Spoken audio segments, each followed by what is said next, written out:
opinion, those religious people consider to be as better individual? In Yes. Islam. In Islam, he is better than those who are not practicing Islam as the religion.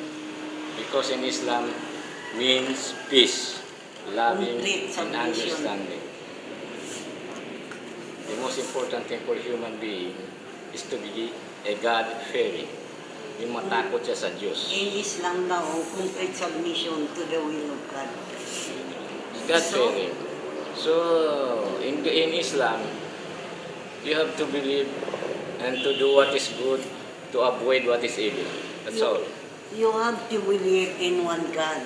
In Islam religion, you have to believe that there is only one God.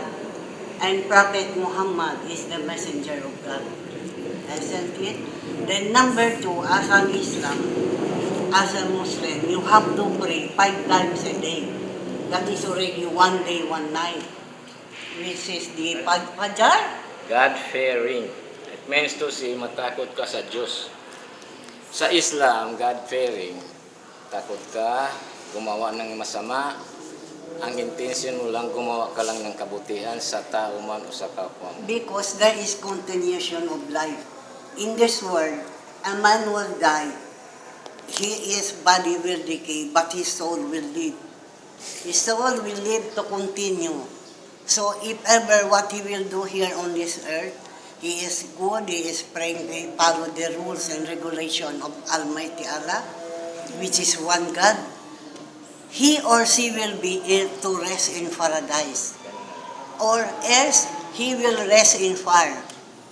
And that's why you have to have a complete submission to the will of God. And you have to follow all the orders of Almighty Allah in order to assure when you die, you will be in paradise. That's it. In other religion, they are practicing, but they have 3 God, 3 in 1. Not Islamic monotheism. No. In Islam, we believe in one God, and Prophet Muhammad is the messenger of God. And you have to pray 5 times, 1 day, 1 night. Not only that, you have to avoid bad talk. You have to do all good, and you have to do fasting. The month of Ramadan, 1 month. You have to give charity if you have. If you don't have, smile as a charity. And you have to go pilgrimage if you have the money. If you don't have, no problem. You go to the mosque and pray Friday. But woman is allowed to pray in the mosque at home every day. But you have to do your salah properly because God sees all what you are doing in this world. You could not deny if you do secretly evils in your heart. He knows the truth.